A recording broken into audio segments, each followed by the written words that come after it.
Ocean covers most of our planet, but how deep does it really go? We begin our journey at sea level, entering the Epipelagic Zone, also known as the daylight zone. Because sunlight penetrates these waters, we find massive kelp forests at 130 feet providing oxygen and shelter. Deeper, at 150 feet coral reefs flourish, housing 500 billion corals and countless fish, like clownfish, butterfly fish, birds, and seals dive here, but many fish stay shallow only to feed before diving deep 200 feet down. King crabs crawl, while velvet swimming crabs flap their appendages at 260 feet. At 300 feet lies the HMS Britannic sister ship to the Titanic, preserved well in these shallow waters. Sea lions reach 450 feet on average, and green sea turtles prefer 500 feet depth. Finally, we see the long snake-like oarfish at 600 feet, stretching up to 36 feet long, living on krill and plankton in this bright upper layer of the vast blue ocean. As we prepare to descend further into the unknown depths where the light begins to fade. Descending into the Mesopelagic Zone, or the Twilight Zone, between 650 and 3,300 feet, the water dims significantly. This zone holds nearly 90% of marine life by weight, including the apex predator known as the great white shark, which lurks at 650 feet and can swim up to 25 miles per hour. While smelling blood from miles away, humans have pushed physical limits here, with Herbert Nitsch reaching 831 feet in a free dive, and Ahmed Gabr scuba diving to 1089 feet, while enduring massive pressure. In 1930, the first bathysphere reached 1,300 feet, allowing scientists to observe the deep for the first time at 1,453 feet. We are at a depth equal to the height of the Empire State Building. Here, light energy scatters, making eyes an essential tool for survival. Creatures like the big eye tuna have evolved massive eyes to capture every bit of sparse light in the murky environment. As we continue our descent into the increasingly dark and pressurized world of the mid-ocean levels, where strange new forms of life begin to appear. At 1850 feet, emperor penguins dive for food, swimming much faster than they walk on land, reaching depths greater than any New York skyscraper. The massive sunfish, weighing up to 5,000 pounds, lives at 1950 feet, despite lacking an air bladder. 2,000 feet down, the Japanese spider crab, with a 12-foot leg span, survives crushing pressure thanks to its tough shell. Sea slugs, or nudibranchs, display bright colors at 2,300 feet. Defense mechanism. 3,000 feet down, the monkfish waits motionless to pounce on prey with its dangling antenna. At this level, we are deeper than the Burj Khalifa, the tallest building on Earth. At 3,300 feet, the mysterious colossal squid lives, weighing 1,200 pounds and reaching 46 feet in length. These giants illustrate deep-sea gigantism, where creatures grow larger in cold water due to slower metabolism, living much deeper than their smaller cousins found closer to the surface. Waves, where life is more common but smaller in scale than these giants of the deep Twilight Zone. Entering the Bathypelagic or Midnight Zone from 3,300 to 13,000 feet, no sunlight reaches here, so creatures use bioluminescence to create their own light. The deep-sea anglerfish at 3,450 feet uses a glowing lure to attract prey, and has unique breeding habits where tiny males fuse with large females. At 3,800 feet, the blobfish survives intense pressure using a special chemical compound that keeps its tissues stable without an air bladder. Deeper down, translucency becomes common as melanin production drops in. The dark red coloration also works as camouflage, because red light does not reach these depths, making the big red jellyfish nearly invisible. At 4,800 feet, glass squids at 5,200 feet are almost entirely see-through to avoid predators, while six-gill sharks migrate between 300 and 2,000 feet to find cooler temperatures. Firework jellyfish display brilliant colors at 6,000 feet, far below their shallower relatives, reminding us that even in the absolute darkness, nature finds a way to be beautiful. At 7,000 feet, hydrothermal vents spew hot gases, warming the surrounding water to 700 degrees Fahrenheit. Yet Yeti crabs thrive here by farming bacteria on their fuzzy bodies. The barrel-eye fish at 8,000 feet has a transparent head and swivel eyes to look for prey through its own skull. Ghost sharks, also known as chimeras, have lived for 360 million years and use plate-like teeth to crush food. At 8,500 feet, gulper eels at 9,000 feet unhinge massive jaws to swallow prey larger than themselves, while vampire squids at 9,500 feet scavenge on falling organic matter called ocean snow. Beaked whales dive to 9,800 feet, staying underwater for over 3 hours using specialized respiration. Sperm whales reach 10,000 feet depth to hunt squid. Their bodies are designed with flexible ribs and collapsible lungs to withstand the massive pressure that would easily crush human bones in the deep dark ocean, where pressure is thousands of times higher than at the surface of the planet. You reach the average depth of the entire ocean at 12,099 feet, which is as deep as the Hollywood Walk of Fame is long. The wreck of the Titanic sits at 12,500 feet, resting in icy darkness since 1912, Beneath this lies the Abyssopelagic Zone starting at 13,124 feet, where cute Dumbo octopuses flap their ear-like fins at 14,000 feet. Sea pigs crawl at 15,000 feet, while tripod fish stand on long fins at 16,000 feet to conserve energy. The deepest part is the Hadal Zone starting at 18,686 feet, featuring trenches like the Mariana Trench. Here comb jellies remain unchanged for 500 million years at 35,839 feet. We reach the Challenger Deep, the absolute bottom of the sea, explored by Don Walsh and Jacques Piccard in 1960. Their bathysphere survived pressures, over 1,000 atmospheres, reaching a point deeper than Mount Everest, is tall, marking the end of our journey into the most mysterious part of our planet, where very few humans have ever ventured or seen with their own eyes. 3,800 feet, and about 115 atmospheres beneath the waves, we encounter the one and only meme king, the blobfish, more accurately called the Cyclutes marsidius. You probably know the blobfish from that very unfortunate image, which makes it look like the most pathetic creature on Earth. However, to defend the poor blob, you should know that this image was taken after it was brought to the surface. Like many deep-sea fish, the blobfish body resists pressure through a compound called trimethylamine N oxide, or TMAO. For short, this chemical forms strong bonds with water molecules, allowing skin and organs to resist pressure. The blobfish is designed to thrive in waters exerting over 100 atmospheres of pressure. Like the sunfish, the blobfish doesn't have an air bladder, so it really isn't meant to live very high up, as its soft body simply deflates above water. Translucency becomes more common in sea life as we venture deeper into the ocean, due to the lack of sunlight, which reduces melanin production in the body.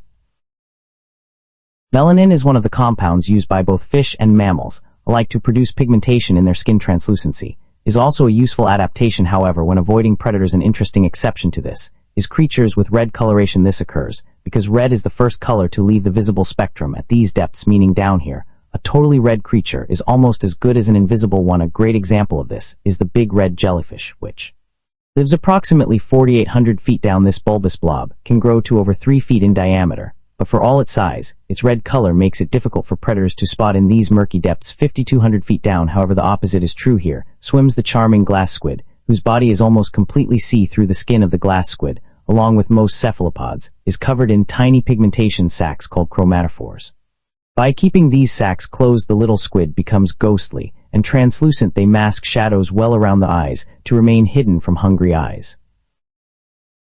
Plummeting down to around 5,700 feet, we pass the migratory six-gill shark, heading in the opposite direction. These odd sharks are unique in that they have a pretty strict routine. During the daytime they can be found in the Epipelagic Zone. At night, however, they drift upwards to hunt in waters as shallow as 300 feet. It is theorized the sharks do this because they prefer cooler temperatures, so as the sun goes down and the shallows cool, they migrate there to hunt. When those waters begin to warm up, they sink back down into the depths, where they digest and conserve energy. Approximately 6,000 feet down, brilliant displays of color still float through the dark. This miraculous creature is the Hydrothermal, dubbed the firework jellyfish, due to its spectacular bioluminescence. Little is known about this mysterious creature, which stands in stark contrast to jellies found in shallower waters. What we do know is that it has never been seen above 4,000 feet. Still, this enigmatic creature is a cool reminder that even bizarre creatures can become more alien the deeper we go.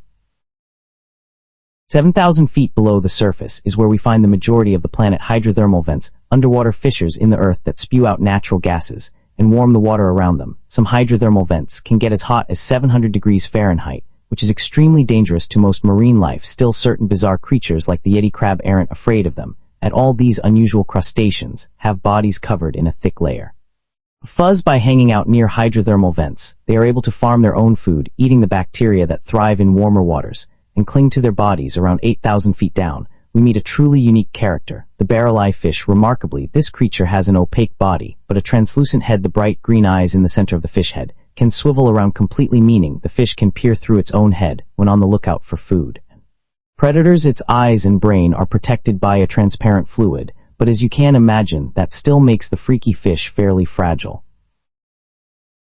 Entering a spooky section of the ocean, we meet a trio of creepy deep-sea dwellers. At 8,500 feet down swims the ghoulish chimera, also known as the ghost shark. This unnerving creature was not discovered until 2002, even though estimates suggest they have existed for over 360 million years. Despite the name, the ghost shark is not actually a shark, and its teeth are not even sharp. Instead, they have blunt plates better suited to crushing meals than shredding them. At 9,000 feet, we encounter the terrifying gulper eel, which silently sneaks up on unsuspecting prey in the dark. before unhinging its enormous elastic jaws, and swallowing them whole. The eel is able to swallow creatures larger than itself, and stores them in a second bulbous protruding jaw, until digestion. At 9,500 feet down, we meet the vampire squid, which has remained virtually unchanged for over 300 million years. It has deep red tentacles, and produces a pale blue light, feeding on ocean snow, which is dead organic tissue drifting from above.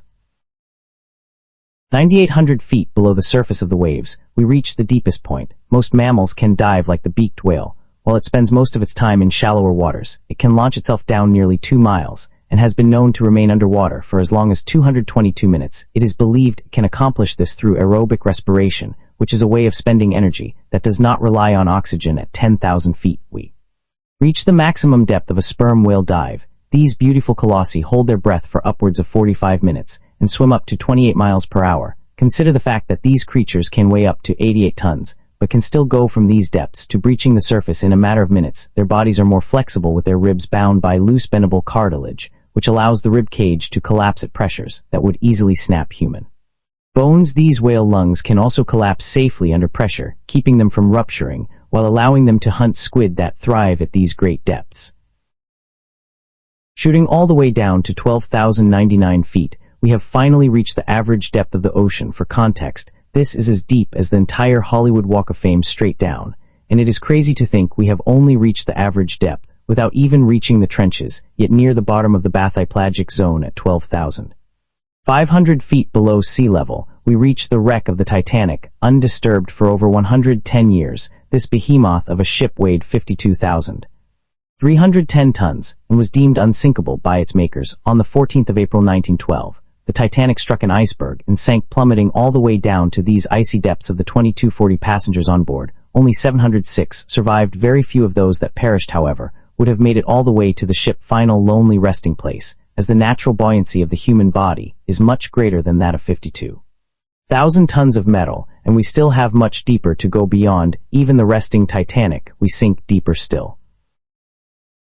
Starting at 13,124 feet, almost 3 miles down, we reach the Abyssopelagic Zone. Imagine the entire Daytona International Speedway laid out straight and heading straight down. To have an idea of where these waters begin journeying through the abyss, you would experience over 400 atmospheres of pressure, freezing cold waters, and absolutely no light whatsoever. However, despite these near unlivable conditions, life still finds a way somewhere. Around 14,000 feet down, we meet the adorable Dumbo octopus, named for the 2 fins near the top of its head, which it can flap in order to aid its swimming. Dumbo octopuses lack the ink sacs of many other octopods, because the Abyssopelagic Zone is already so dark that ink would not help obscure them from predators. At 15,000 feet down, the sea pig flutters, by which is a strange worm-like sea cucumber that has evolved the ability to soar through the water. These ethereal creatures are so fragile that without the pressure they have adapted to down here, they literally disintegrate if brought to the surface.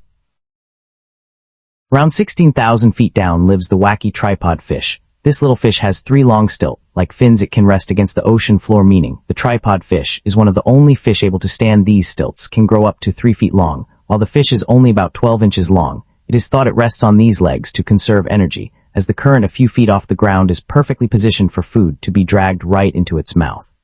Up next is the Hadal Zone, named after the ruler of the Greek underworld Hades. It begins 18,686 feet below the waves, and is mostly made up of deep-sea trenches. The creatures that live in these depths tend to be simple, like chitin, a small mollusk, an exception found at 23,600 feet down are the miraculous comb jellies, which look more like alien spacecrafts than living animals, and have remained unchanged for almost 500 million years. At 24,941 feet down, we find the mouth of the Mariana Trench, which is the entrance to the deepest chasm in the ocean.